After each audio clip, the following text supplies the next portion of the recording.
Are you familiar with Italian cinema of the 70s?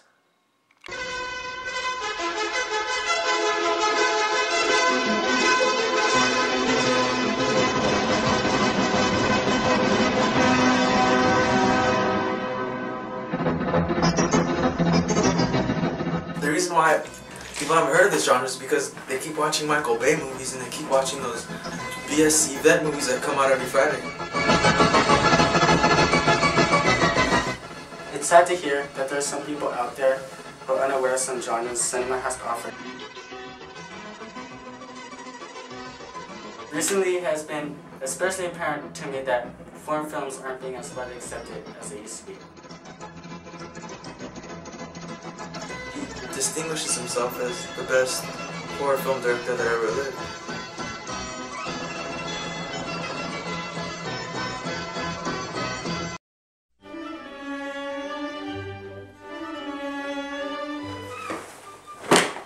Spaghetti cinema is all of the Italian exploitation films that came out of the 70s through the mid-80s. The examples of spaghetti cinema are Macaroni Combat, the spaghetti western, the crime films made at the time, and the Giallo genre. The most prominent directors within spaghetti cinema are Sergio Leone, Dario Argento, Ciccio Martino, and Mario Bava. Now, of the many subgenres within spaghetti cinema, one of the most overlooked is the Giallo genre.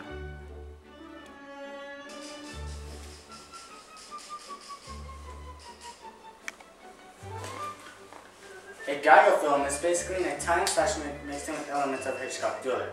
In fact, most Giallo films show a great deal of Hitchcock influence. The first official Giallo film was Blood and Black Lace. It consisted of all the trademarks for Giallo films to come, such as a killer in all black gloves, a mask, and a hat.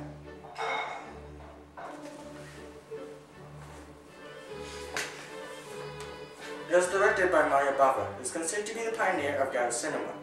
What made the Giallo genre famous was Dario Argento's The Bird with the Crystal Plumage. From then on, most Giallo films featured killers wearing all black leather gloves and using old-fashioned razors as weapons. Of all the Giallo films made, only two really stand out. They are both regarded as masterpieces by critics and cinephiles. Unsurprisingly, they are both the works of Dario Argento. The films are Deep Red and Suspiria.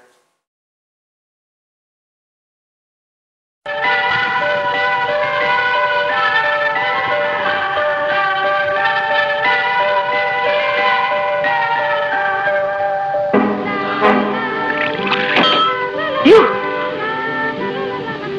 have killed, and you will kill again. You're getting closer and closer to the most unnatural kind of death. Everywhere you look, everywhere you turn, death is running with you.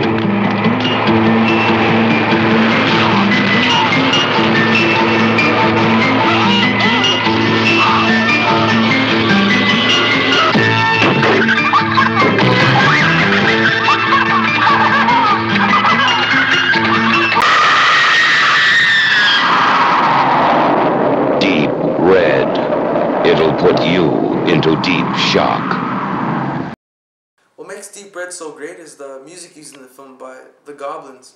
This was the first time the Goblins worked with Dario Argento.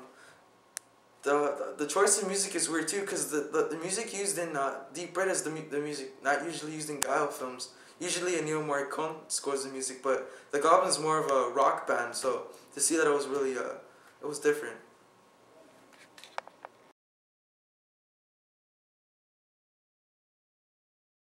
I think camera movement has always been one of Dario Argento's strong points.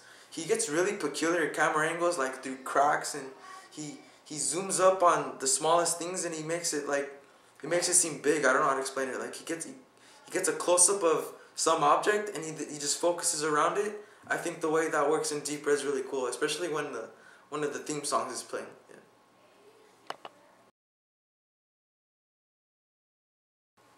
What makes the film work is David Hemming stars in it. He was in Michelangelo Antonioni's Blow Up, and they're both actually alike in the way the main character is perversely fascinated with some kind of murder going on, but instead in Deep Red he plays a jazz musician. So I thought David Hemming's work in Deep Red was really great.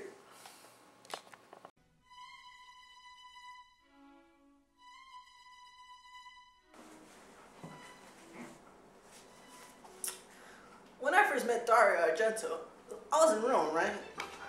And me and my dad were at this coffee shop. And he was shopping for coffee, he's a thirsty man. And right after that, he saw this weird looking man.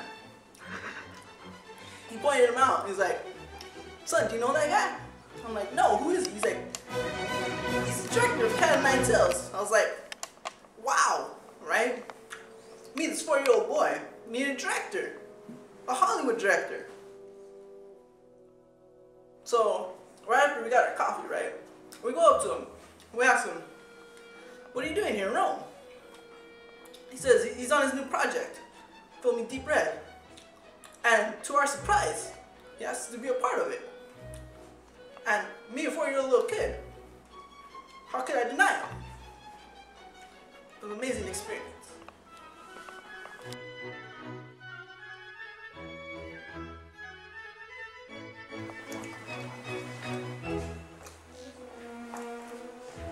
First day on the set, right?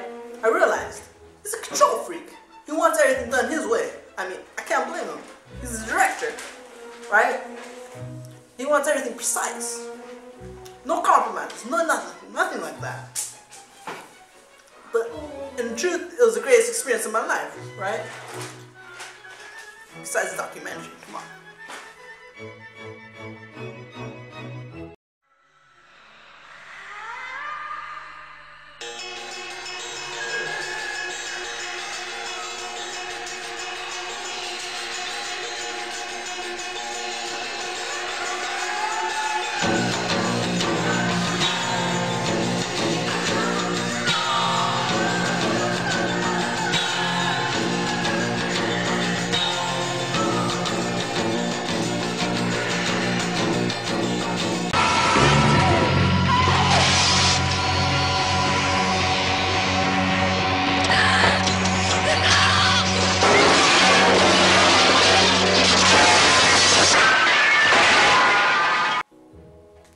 The reasons why Suspiria achieved fame and is still popular to this day is because 1. The cinematography by Luciano Tovoli, 2. The performance by Jessica Harper as Susie Bannion, and 3. The music by the Goblins.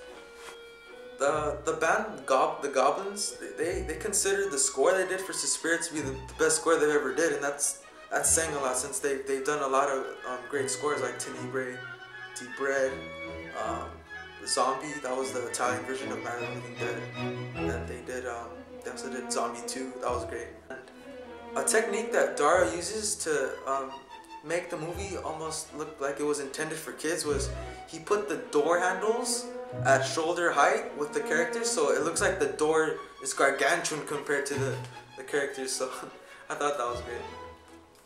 If you compare Suspiria to Alice in Wonderland and Snow White and the Seven Dwarfs, I think, the colors used are very similar, and that was Dario's intentions too, to make Suspiria like a fairy tale. So the colors red and blue are obviously used in the movie, and they're also used in Alice in Wonderland. So the way he makes a horror movie like a fairy tale as well, those are two really good mixes, and it makes a great film.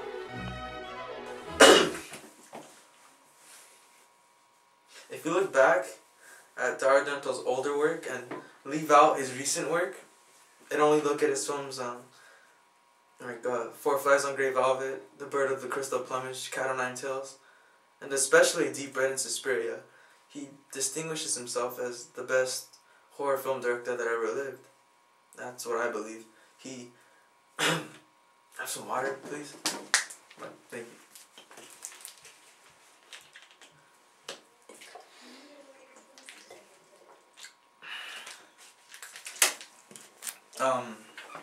He's inspired so many film directors like Brian De Palma, Quentin Tarantino, and John Carpenter, and there is no director that compares with Dario Argento's body of work from his older days.